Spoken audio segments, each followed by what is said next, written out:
ये आपका आज का संपादकीय पाठ है। देखिए, संपादकीय पाठ ये आर्टिकल आपको प्रारंभिक परीक्षा, मुख्य परीक्षा में जब आप लोग आंसर राइटिंग करते हैं, निबंध लिखते हैं और इंटरव्यू, हर जगह मदद पहुंचाते हैं। चाहे आप लोग स्टेट पीसीएस एग्जाम की तैयारी कर रहे हो या सिविल सर्विस एग्जाम की तैयारी कर रहे हो, तो इस तरह के आर्टिकल जरूर आप लोग पढ़ा करिएगा। यहाँ से एक सामान्य जानकारी भी आप लोगों को मिलती है। नए मोड़ पर भारत अमेरिका संबंध। अभी हाल ही में देखा कि अमेरिका की यात्रा पर गए हुए थे हमारे प्रधानमंत्री साहब। डोनाल्ड ट्रंप से उनकी मुलाकात हुई है, तो उसी संदर्भ में लिखा जा रहा है। डोनाल्ड ट्रंप के अमेरिकी राष्ट्रपति बनने के बाद वॉशिंगटन में भारतीय प्रधानमंत्री नरेंद्र मोदी की मुलाकात से यह स्थापित किया है कि भारत अमेरिका के संबंध फिर मजबूत होने जा रहे हैं और वे दूरगामी नतीजों को रखकर बनाए बनाए जा रहे हैं। और इसके बाद भी भारत को कुछ मुश्किलें आ सकती हैं, क्योंकि डोनाल्ड ट्रंप ने अपने दूसरे कार्यकाल में यह ठाना कि वह अन्य देशों से आने वाले उत्पादों पर आयात शुल्क यानी टैरिफ बढ़ाकर अमेरिकी उद्योगों को बढ़ावा देंगे और अपनी अर्थव्यवस्था मजबूत बनाएंगे। और देखिए, भारत को उन्होंने टैरिफ किंग भी कह दिया। और आप देखिए, वह ऐसा मेक अमेरिका ग्रेट अगेन नारे के तहत कर रहे हैं। और ट्रंप ने प्रधानमंत्री मोदी से वार्ता के ठीक पहले ही पारस्परिक टैरिफ की घोषणा कर दी थी। अमेरिकी राष्ट्रपतियों, खासकर ट्रंप की यह आदत रही है कि वह किसी देश से मनमाफिक समझौते के लिए आक्रामक तरीके से अतार्किक बातें करते करके उस पर अनावश्यक दबाव बनाते हैं। यह पारस्परिक टैरिफ की उनकी घोषणा से भी इंगित हो रहा है। और यह ध्यान रहे कि पहले उन्होंने कनाडा और मैक्सिको के उत्पादों पर टैरिफ बढ़ाने की घोषणा की और फिर उसे कुछ दिनों के लिए स्थगित भी कर दिया। और व्यापार घाटे, भारत से उनका व्यापार घाटे को भी वो बड़ा चढ़ाकर बता रहे हैं। ट्रंप भारत को टैरिफ किंग कहते रहे और बीते दिनों भी उन्होंने कहा कि भारत बहुत अधिक टैरिफ लगाता है। वह टैरिफ की बात करते हुए हार्ले डेविसन मोटरसाइकिल का जिक्र करने से नहीं चूकते हैं। ट्रंप कहते रहे कि अधिक टैरिफ के कारण ही उनके पिछले कार्यकाल में हार्ले डेविसन भारत में अपनी मोटरसाइकिल नहीं बेच सका और उसे उसका निर्माण भारत में करने के लिए मजबूर होना पड़ा। उन्होंने अपना अपना यह रोना फिर से रोया और उनके रवैये से यह आशंका बढ़ गई है कि दुनिया में ट्रेड वार शुरू हो सकता है। यह ध्यान रहे कि चीन ने टैरिफ बढ़ाने की ट्रंप की घोषणा के जवाब में खुद भी टैरिफ बढ़ाने की चेतावनी दी है। यदि ट्रंप पारस्परिक टैरिफ की नीति पर सचमुच चलते हैं तो जापान, यूरोपीय देशों के साथ भारत पर सबसे अधिक प्रभाव पड़ सकता है। अभी भारत से जो निर्यात अमेरिका को हो रहे हैं वे उच्च तकनीक आधारित कम है और भारत अमेरिका को बड़े पैमाने पर आभूषण, रत्न, दवाएं, कपड़े आदि निर्यात करता है। यदि अमेरिका इन पर टैरिफ बढ़ाए तो इससे अमेरिकी अर्थव्यवस्था को तो कोई खास फर्क नहीं पड़ने वाला है, पर भारत के उद्योगपतियों के लिए चुनौती खड़ी हो जाएगी। भारत जिस सामग्री का निर्यात अमेरिका को करता है वह उसे आप देखते हैं कि अन्य देशों से भी हासिल कर सकता है। स्पष्ट है कि भारत को यह देखना होगा कि अमेरिका उसके हितों की अनदेखी तो नहीं कर रहा है। और भारत के सामने यह चुनौती है कि वह तकनीक आधारित ऐसे उत्पादों का निर्यात कैसे बढ़ाए जिनकी विश्व में मांग है। और यह तब संभव हो पाएगा जब हमारे कारोबारी शोध अनुसंधान को बढ़ावा देकर उत्तम कोटि के उत्पाद बनाने में सक्षम होंगे। इस मामले में भारतीय कारोबारी सुस्त दिखते हैं। पता नहीं क्यों वे इस मामले में चीनी कारोबारियों से कोई सीख नहीं लेना चाहते। यह देखना होगा कि भारत अमेरिका के बीच नए सिरे से जो व्यापार वार्ता शुरू होगी वह एक तय समय में पूरी हो पाती है या नहीं। ट्रंप के पिछले कार्यकाल में ये वार्ताएं किसी नतीजे पर नहीं पहुंच पाई थी। भारत की कोशिश होनी चाहिए कि इस बार ये वार्ताएं सफल हो। यह तक संभव नहीं है जब तक कि दोनों देश एक दूसरे के हितों की रक्षा का ध्यान नहीं रखते। मोदी और ट्रंप के बीच मुलाकात में यह तय हुआ कि 2030 तक दोनों देशों के बीच व्यापार को 500 अरब डॉलर तक ले जाया जाएगा। इस लक्ष्य को तो तभी पाया जा सकता है जब टैरिफ दरें ऐसी होंगी जो एक दूसरे को रास आएंगी। अमेरिका के पास तमाम ऐसी आधुनिक तकनीक हैं और जिनकी भारत को आवश्यकता है। अमेरिका अपनी तकनीक देने के साथ इसकी भी कोशिश में रहता है कि भारत उसके अधिक से अधिक हथियार खरीदे। कुछ वर्षों पहले अमेरिका भारत को F-16 लड़ाकू विमान बेचना चाहता था, तब भारत ने फ्रांस से रफेल विमान खरीदना बेहतर समझा था। अब अमेरिका लड़ाकू विमान F-35 बेचने की पेशकश कर रहा है। कहना कठिन है कि भारत इस पेशकश को स्वीकार करेगा। भारत अपना लड़ाकू विमान तेजस तैयार करने में लगा हुआ है, लेकिन उसके लिए जरूरी इंजन अमेरिका से मिलने में देरी हो रही है। इस देरी पर पिछले दिनों वायुसेना प्रमुख ने अप्रसन्नता भी व्यक्त की थी। उम्मीद है कि इस संदर्भ में भारतीय प्रधानमंत्री ने अमेरिकी राष्ट्रपति से चर्चा की होगी। यह आवश्यक है कि भारत अपनी जरूरत के हिसाब से ही लड़ाकू विमान एवं अन्य हथियार अमेरिका से खरीदे, क्योंकि यह समय रक्षा मामलों में आत्मनिर्भर स्वायत्तता हासिल करने का है। भारत को वही रक्षा उपकरण खरीदने चाहिए जिनकी तकनीक भी मिले, और भारत को रक्षा के क्षेत्र में के साथ साथ अन्य क्षेत्रों में भी आत्मनिर्भर बनने की कोशिश करनी चाहिए होगी। और आप देखते हैं कि लेकिन उसे हासिल करने के नाम पर अमेरिका की मनचाही शर्तें मानने से बचना होगा, और इसकी अनदेखी नहीं की जा सकती कि अभी भारत अपनी जरूरत की तमाम सामग्री बाहर से खरीदता है। वह ऐसी कई तकनीकें खुद विकसित नहीं कर सका और जिनकी आवश्यकता है। भारत को इस और गंभीरता से ध्यान देना होगा। डोनाल्ड ट्रंप से मुलाकात के दौरान अमेरिका से जो अनेक समझौते हुए, वे दोनों देशों के संबंधों को आगे ले जाने वाले हैं। भारत अमेरिका के बीच व्यापारिक सहयोग लगातार बढ़ रहा है और मोदी की अमेरिका यात्रा से दोनों देशों के संबंध एक नए और बेहतर मोड़ पर आ गए हैं। लेकिन भारत को ट्रंप के अमेरिकी हितों को सर्वोच्च प्राथमिकता देने वाले रवैये से सावधान रहना होगा, चूंकि इस बार ट्रंप वह सब कुछ हासिल करने की जल्दी में है जो अपने पिछले कार्यकाल में नहीं कर पाए थे। इसलिए उनकी नीतियों से वैश्विक अर्थव्यवस्थाओं में उथल पुथल हो सकती है। भारत को खुद को इस उथल पुथल से बचाए रखने के प्रति सचेत रहना होगा। आप देखिए कि बीजेपी सरकार जब सत्ता में आने वाली थी 2013 में, जब चुनाव प्रचार हो रहा था, तो आप देखिए उन्होंने कहा था जो बाहरी घुसपैठी हैं, जो अवैध रूप से भारत में रह रहे हैं, उसे हम निकाल देंगे। देखिए आज दो बार प्रधानमंत्री साहब पूरा कार्यकाल खत्म हो चुके हैं, तीसरा चालू हो गया, लेकिन अभी भी कहते हैं कि करोड़ों लोग अवैध रूप से हमारे भारत में रह रहे हैं। लेकिन डोनाल्ड ट्रंप ने अपने चुनावी वादे किए थे कि जो बिना दस्तावेजों के अमेरिका में उन्हें बाहर का रास्ता दिखा दिया जाएगा। उन्होंने आप देखिए राष्ट्रपति का पद संभालते इस शुरुआत भी कर दी। हमारे भारतीय भी आप देखते हैं अमेरिका में अवैध रूप से रह रहे थे, उन्हें भी भारत भेजना उन्होंने शुरू कर दिया है। तो अमेरिका के राष्ट्रपति इस समय बड़े जल्दी में मूड में है। ये आप देखिए शून्य हासिल करने का सुख। ऐसे समय में जब कुछ तेजी से गिर रहा है, तब एक खास किस्म के शून्य में विशेष प्रतिष्ठा क्या अर्जित कर ली है। एक कांग्रेस की बात हो रही है। दिल्ली में अभी विधानसभा के चुनाव हुए थे ना 70 सीटों के लिए। यहाँ विधानसभा में 70 सीटें हैं, राज्यसभा में 3 सीटें हैं, लोकसभा में 7 सीटें हैं।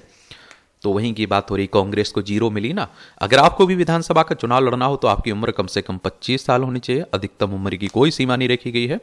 विधायक का चुनाव डायरेक्ट जनता यानी कि मतदाताओं के द्वारा होता है। अगर आपकी उम्र 18 साल हो चुकी है तो वोटर सूची में नाम जुड़ चुका होगा, आप लोग वोट डालने भी जाते होंगे।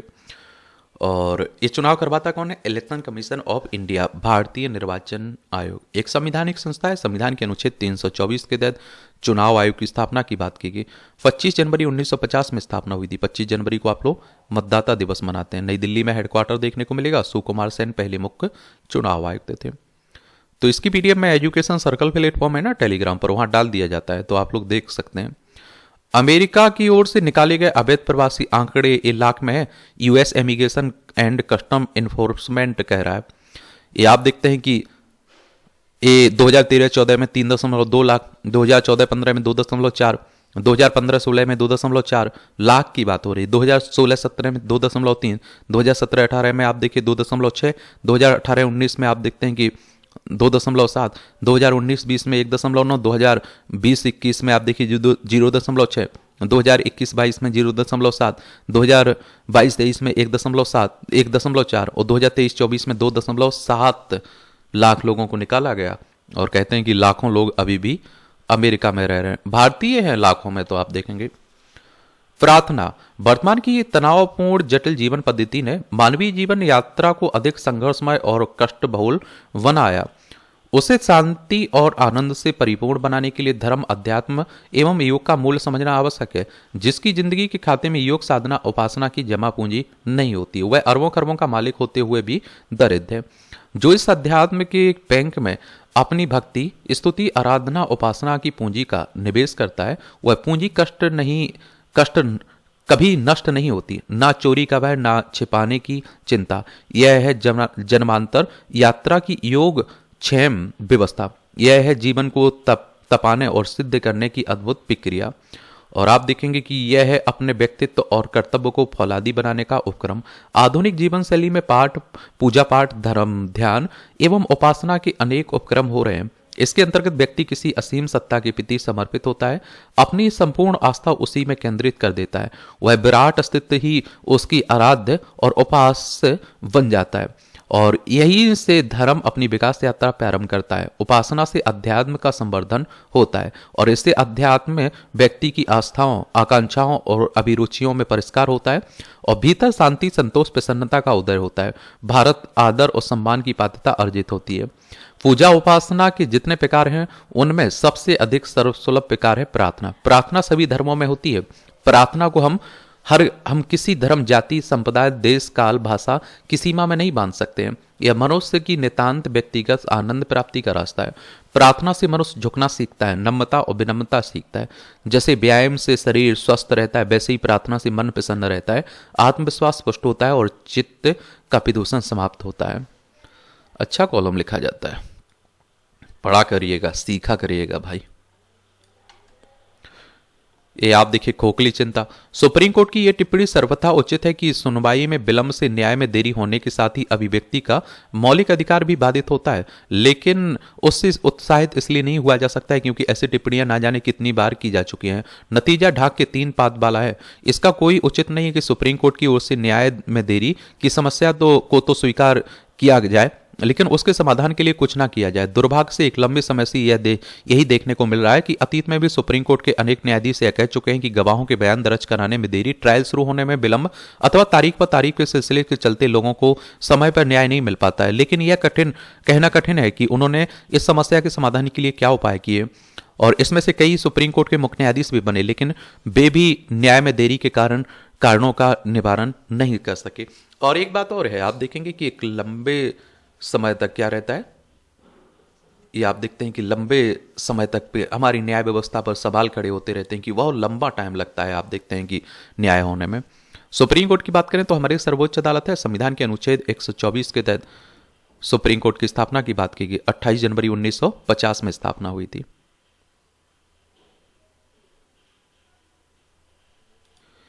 ये मुकदमों की सुनवाई में देरी से लंबित मामलों की संख्या बढ़ती चली जा रही है, और बड़ी संख्या में लोगों को बिना सुनवाई के वर्षों तक जेल में रहना पड़ता है।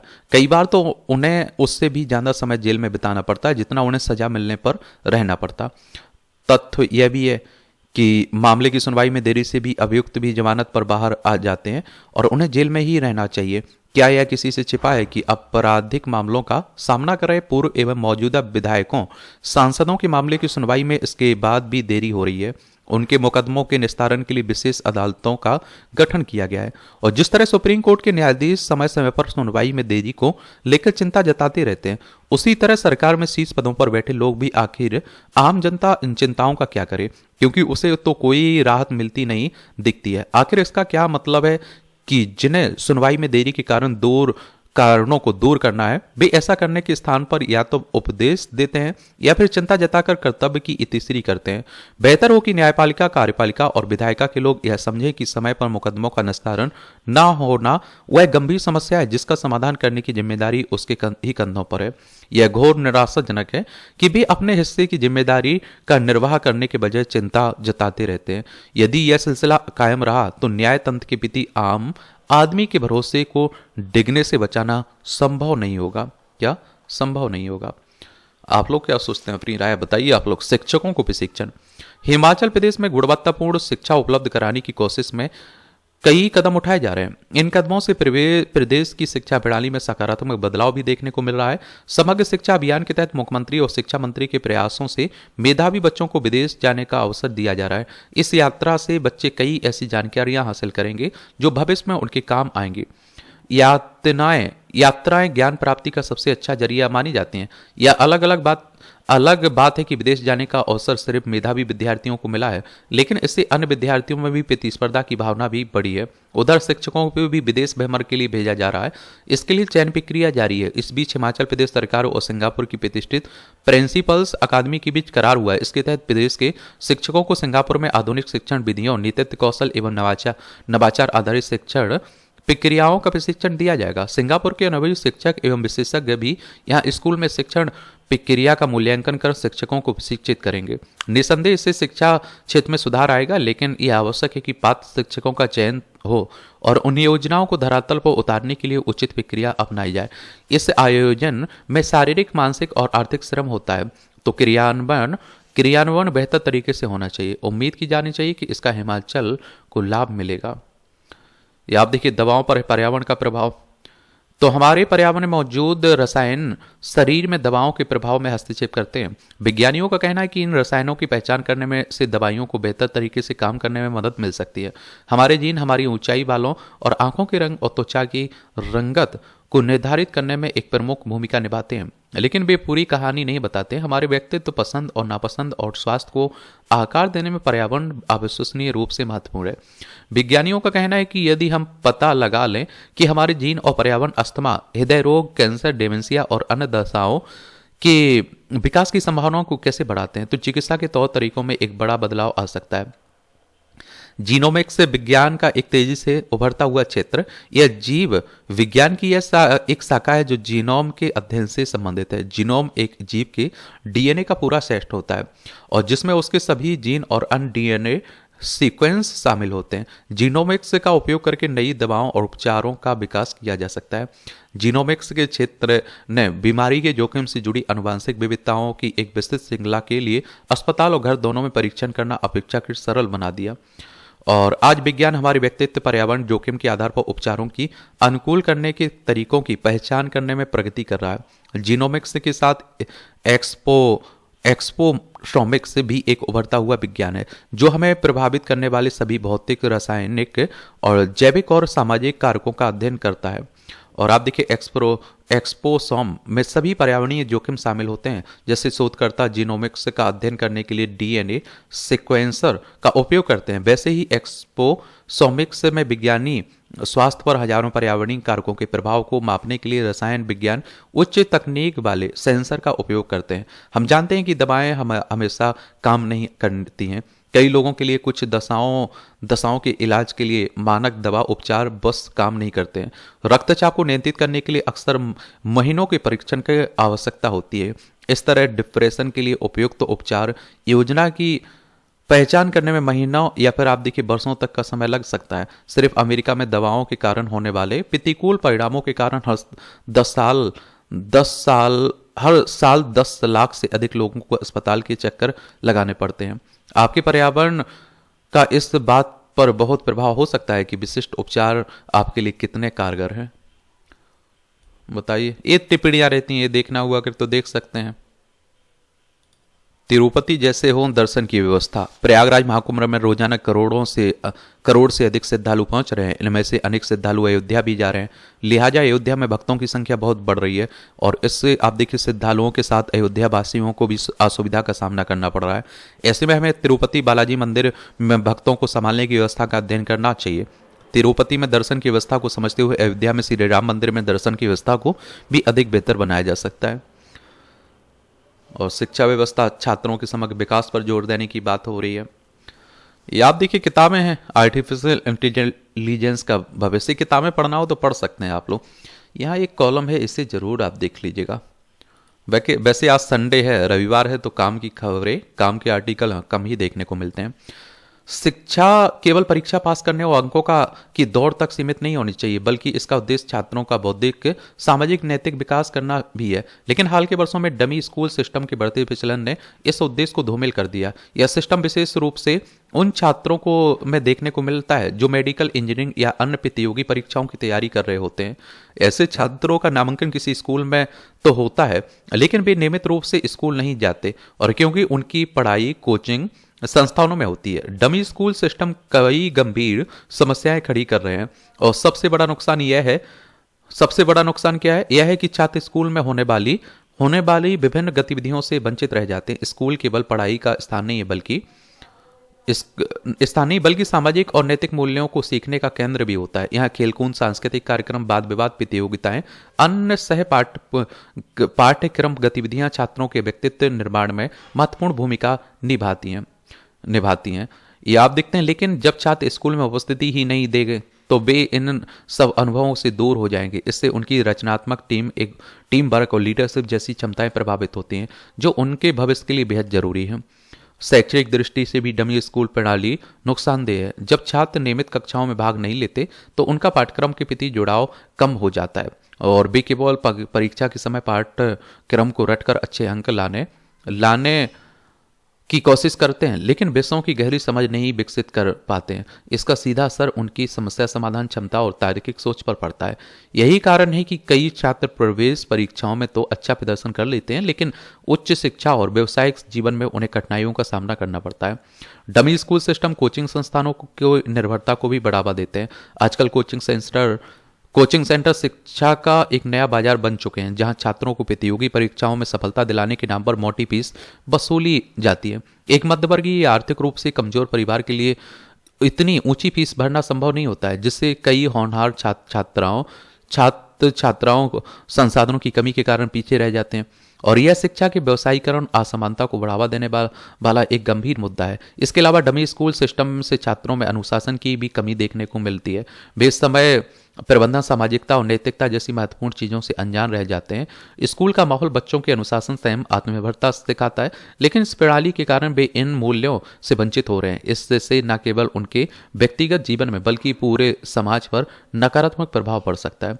शिक्षा का असली उद्देश्य ज्ञान प्राप्त करना और व्यवसायिक कौशल विकसित करना है, ना कि केवल परीक्षा पास करना है। डमी स्कूल सिस्टम इस उद्देश्य को खत्म कर रहा है, लिहाजा इस और तत्काल ध्यान दिया जाना चाहिए। सरकार, स्कूल प्रशासन, माता पिता को मिलकर इस समस्या का समाधान निकालना होगा और इस मजबूत और प्रभावी शिक्षा प्रणाली की ही देश के उज्जवल भविष्य की नींव रख सकती है। बताइए, देखिए भाई, प्रीलिम्स आपको देना है, मुख्य परीक्षा आप देंगे, इंटरव्यू आप देंगे, तो आपकी भी तो सोच होनी चाहिए कुछ। इस तरह से आप देखेंगे कि आज की संपादकीय पाठ की जो कहानी है वो कवर होती है। आप लोग पढ़ते रहिए, एंजॉय करते रहिए। धन्यवाद। मेरे लिए कोई भी सवाल हुआ करे, सुझाव हुआ करे, तो आप लोग बताया करिएगा।